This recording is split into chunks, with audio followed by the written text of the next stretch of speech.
بسم الله الرحمن الرحيم. الحمد لله والصلاة والسلام على رسول الله صلى الله عليه وسلم.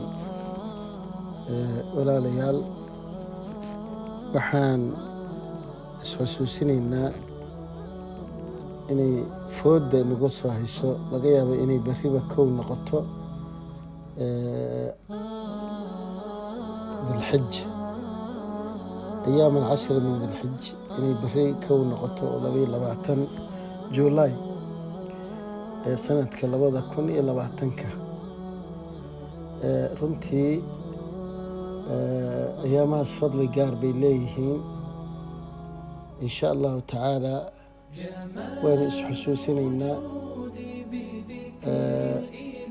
ayaama aan ilaahay subxaanahu watacaala maalmo sanadkii maalmihiisa wuxuu ka doortay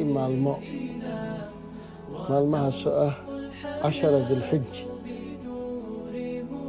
ilaahayna subxaanahu watacaala uu fadli yeelay 10 maalmood ee dilxij calaa gayriha min ayaami sana, sanada maalmaheeda, iyadoo wejiyaalo dhowr ah ay arrinkaa ina tusayso. waa marka ugu horeyso ilaahay wuxuu ku dhaartay subxaanahu watacaala qur-aanka kariimka ilaahay uu leeyahay waalfajri walayaali alcashr. waxaan ku dhaaranahayaa fajarka iyo maalmo 10 ama habeeno 10 halkaasoo loola qasdayo 10 min dilxij, sida ay maaragtay ay saxiix ku tahay, ay soo arooriyeen mufasiriinta iyo culimada. waxay maalmahaas maaragtay uruursatay fadli oo gaar ah, sida maalinta carafo oo banka carafo la taagan yahay oo ah yowm alxaj alakbar, maalintii xajkii weynaa. uuna nabiga yidhi sala allahu calayh wasalam alxaju carafa, xajka waa carafo. xajka maalintaas uga bilaabanaya maalinta ka horeyso oo 8aadka, maalintaa iyada waa loo diyaar garoobayo oo muno la baryahayo oo 5 waqti lagu tukanahayo oo ixraamka la xiranahayo. maalintaa fuqahadii culamada waxay ku tilmaameen waa kaina qofka markuu qabriga uu galo wax camal miyaa laga doonahayaa. qabriga markaa la geliyo muxuu sugahayaa? bankii qiyaamuu sugahayaa. idan marka maalintaas 8aadka ee la xarman yahay ee muno la joogo 5taas waqti salaad la tukanayo mooye wax camal xaj oo maaragtay oo qofka uu qabanahayo ma laha ilaa subaxii oo 9aadkii in bankii carafa lasoo istaago. marka intaa waxaa lagu mithaalay qof dhintay qabriga la geliyey qiyaamihii usoo kaagacay oo kale. idan ilaahay subxaanahu watacaala waxa uu ku dhaarto yacnii cadamadeeda weynaanteeda. marka hadduu ilaahay uu ku dhaartay layaali alcashr, maalmo 10 yacnii weynaanteeda cinda allahi ilaahay subxaanahu watacaala waxaa ka mid ah yowm annaxar oo maalinta ciidda wax la gowracayo ayaa ka mid ah. oo gowraca maalinta waa maalinta ciidda wey. idan marka maalmo ilaahay agtiisa ka weynin badan oo u jecel badan yahay oo camal loogu dhowaado maalmahaas iyada ee 10 ah ma laha. waxa weeye in la badiyo maalimahaas laga faa'iidaysto min altahliili waaltakbiiri waaltaxmiid. in la badiyo laa ilaaha ila allah, allahu akbar, alxamdulilaah yaa in la badiyo wey. maalmahaasayte haddee 10 maalmood, 10kaas beri laga bilaabo ilaa 9ka ninka soomo, yacnii wax ilaahay loogu dhowaado acmaal uga jecel badan yahay maalmaha malaha. soon ha ahaado, sadaqa ha ahaato, salaad ha ahaato, magarata hataa salaadaha sunnada maaragtay usoo qofka marmarka qaarkood uu ka caajisayo inuu maalmahaas ka caajisin, sida salaada duxada, sida maaragtay witirka, qiyaamka oo kale, inuusan qofka ka caajisin oo maalmahaasitii xoogga uu saaro, maadaama wax ilaahay loogu dhowaado ugu jecel badan yahay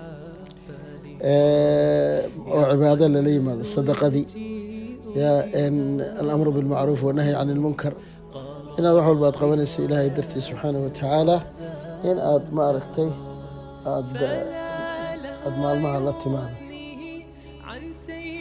maalmaha waxaa kaloo daba raacsan, yacni maalmo ilaahay la xusahayo. rabbina uu yiri wadkuru isma allahi fii ayaami macduudaat, maalmo tirsan ilaahay xusa rabbi subxaanahu watacaala. marka ikhwati liimaan yaan la ilaabin. sidoo kale hadyigii qofka maanta isagoo gurigiisa dalkiisa joogo, acmaasha uu la wadaagi karo xujaayda isagoo aqalkiisii gurigiisa joogo waxaa ka mid ah tintii xeeristeeda. waxaa la rabaa beri wixii ka dambeeya inuusan qofka timaha inuusan iska jarin, inuusan cidyaha iska jarin. weli hadduu bizaad uu samaynayo hadyi gowracayo, ilaa markuu hadyiga gowraco ka bacdi inuu maaragtay timihii iska jaro, iska xiiro. hadyigii uu gowracayna isagoo 3 qaybood loo qaybinayo, qayb oo sadaqaha masaakiinta, qayb oo hadyi ah dadaan aan masaakiin ahaynoo iska ladan loo hadiyeeyo, iyo qayb uu isaga cuno. waxaa la rabaa markii salaada uu ka yimaado oo la gowraco, in yacni hadyigaas uu gowracay ayuu wax ka cunahayaa. sida sunnada ah in hadyigaas kastaa yaroo salaadii khudbada inuu maaragtay uu sooman yahay wax cunin. meesha uu qofka soonka inuu timiro inuu timir ku afuro. ninkan waxaa la rabaa inuu kastaa yar waxa uu ku quraacdo, uu ku afbilowdo neefkii la qalay hilibkiisii ama beerkiisii ayaa la doonahayaa. nabigeena sala allahu calayhi wasalam waxaa ka sugnaatay inuu yidhi maa min camalin askaa cinda allahi walaa acdama ajran min khayrin yacmaluhu fi hadihi alcashri aladaaxi. 10kan adxada wuxuu ilaahay loogu dhowaado xataa afdal fadli badan ilaa rajulun kharaja nafsuhu wamaaluhu walam yacud. nin ilaahay dartii naftiisii maalkiisii u baxay oon waxba ka soo laabanin mooye, kaa unbaa maaragtay fadli ahaan hadduu ilaahay kuu ragay ka fadli badan. marka in laga qaniimadaysto maalmahan ayaga ah ayaa la rabaa ikhwati liimaan. intaa waa iga xusuusin.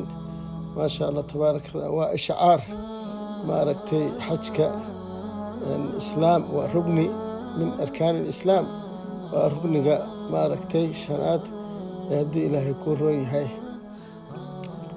marka soonka maalinta yowma carafa, qofkii masala 9 maalmood soomi karin, in maalinta carafa uu soomo, uuna ilaahay kaga ajir dalbo, inuu ilaahay kaga dembi dhaafo sanad alatii qablah wa sana alatii bacdaha. halkaas maalin ayaa sanadkii lasoo dhaafay iyo sanadka ka dambeeya ayuu ilaahay yukafir sayi-aat. ilaahay wixii xumoo dhan buu kaaga daboolahaya. in ilaahay loo noqdo, loo toobo keeno, istikfaarta la badiyo, aqlaac can adunuub, dunuubta yaa lagala baxo, faraha iyo gacmaha iyo lugaha lagu jiro lagala baxo ilaahay loo noqdo ilaahay subxaanahu watacaala bisalaa waadducaa alamru bilmacruuf wanahyi can ilmunkar ayaa la rabaa maaragtay in lala yimaado. hade maalinta ciidana udxiyadaas la gowraco sidaan hadda aynu tilmaannay loo qaybiyo 3 qaybood, qayb reerka cunaan, qayb hadyi laga dhigo la hadiyeeyo, qaybna masaakiinta la siiyo. 3daas qaybood baa loo sameeya. marka ilaahay subxaana watacaala waxaan weydiisanaynaa an yataqabala mina waminkum saalix alacmaal inahu waliyu dalika والقادر عليه وصلى الله وسلم على نبينا محمد.